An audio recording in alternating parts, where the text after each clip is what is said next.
Good day, Madam Chair, distinguished colleagues, and to the resource persons present in this hearing. Mabuti naman po at nakadalo ang iilang opisyal po ng gobyerno para mabigyang linaw ang mga kaganapan sa pag-aresto at pag-surrender kay dating Pangulong Rodrigo Duterte. Pero kulang pa rin po, marami pong wala. Madam Chair, marami po tayong katanungan noong nakarang hearing na hindi nasagot dahil wala po yung mga government officials na maaaring makasagot sana sa ating mga katanungan. There are several instances that the government has repeatedly stated that the International Criminal Court has no jurisdiction in our country. Kung hindi po kinikilala ng gobyerno ang ICC, bakit nila binigyan ng pansin ang arrest warrant mula sa ICC? Yun po ang mga katanungan natin. Ginamit lang bang palusot ang Interpol? May violation ba sa Rome Statute? But we have also found out, Madam Chair, that there was no red notice from the Interpol. Kaya nakapagtaka talaga kung bakit nagmamadali ang gobyerno na isuko si dating Pangulong Duterte sa ICC. Isn't this a glaring violation of due process? Sobrang minadali.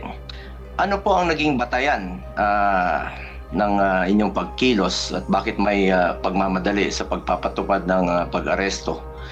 Ibinigay ninyo po si Tatay Digong sa loob lamang po ng 14 oras.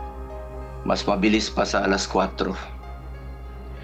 Madam Chair, isa rin sa gusto nating malaman ay kung ilan nga ba ang may diffusion notice, red notice at arrest warrant mula sa Interpol dito sa ating bansa at ilan na po ba ang naaresto ng mga otoridad.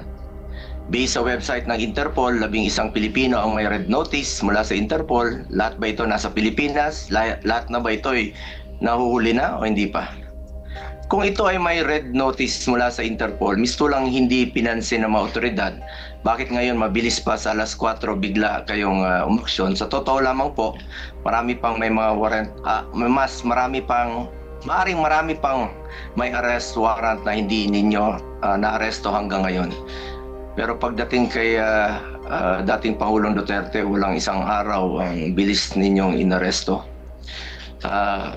Ang tanong ngayon, may babalik pa ba si Tatay Digong o sadya ninyo talaga siyang inilayo dito sa ating bansa? Bakit po? Para sa akin, hindi natin kailangan maging abogado. Let's call a spade dahil obvious naman, gusto talaga nilang isurrender sa ICC si Tatay Digong.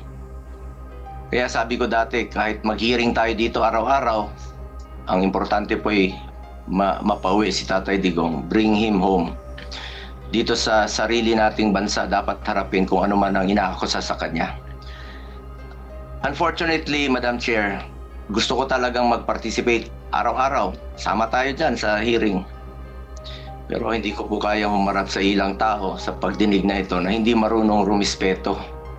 Mga ilang taong tatakbuhan ka, hindi nagsasabi ng totoo, at hindi man lang kayang rumispeto sa isang kasamahan ninyo sa gobyerno. Mahirap na, baka mamaya talikuran at buhan na naman ako. Respeto po ang importante dito sa isa't isa. Respeto sa Pilipino. Sa mga pulis naman po, unahin nyo muna resolbahin ang problema sa kidnapping ngayon. Pero inuna nyo pang inaresto at inuna nyo pa ang pag-aresto o pag-kidnap kay Tatay Digong.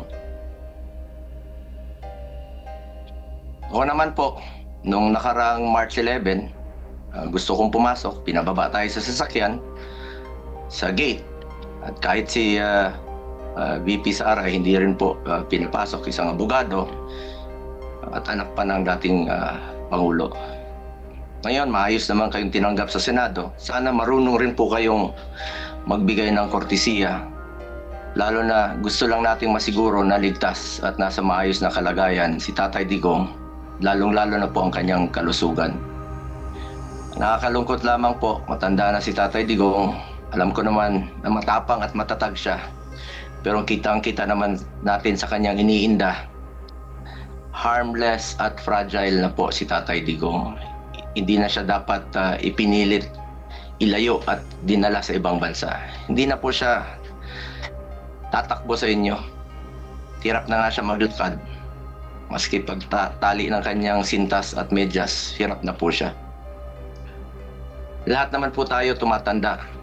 Lahat po tayo ay may minamahal na lolo't lola, tatay o kaibigang may edad na. Ang sakit po makita na yung taong binigay ang lahat para sa atin ngayon ay mag-isa na po sa isang kwarto sa banyagang bansa. It will do more harm po kung maiwan siya na nasa ibang lugar at kung sa hindi inaasahan, paano na lang po kung may mangyayaring masama sa kanya doon. Kung isang dating pangulo ng ating bansa ay maaaring tratuhin ng ganito, paano na lang po ang ordinaryong Pilipino? Nagpapasalamat po ako sa komite sa pagsasagawa ng hearing na ito at sana makabalik na dito si Tatay Digong. Kung ano man ang kanyang pananagutan, alam ko po buong tapang niya itong harapin dito sa ating sariling bayan. We have our own judicial system. After all, it is for the Filipinos to judge if he has done his job effectively as president of this country. Pilipino po ang dapat humusga kay Tatay Digong. Kung nakakalakad ba ang ating mga anak sa gabi na hindi nasasaktan, di nababastos at hindi nakikidnap. Siguraduhin natin na hindi maulit sa kahit sino man ang pag-iisang tabi ng legal na proseso. This issue is greater than any of us or any personality. What is at stake here is our sovereignty and judicial independence as a sovereign nation and the dignity of every Filipino. Ang importante dito, ano ba ang nalabag na batas at ang pinaka-importante, maibabalik pa ba si Tatay Digong? Please, bring him home.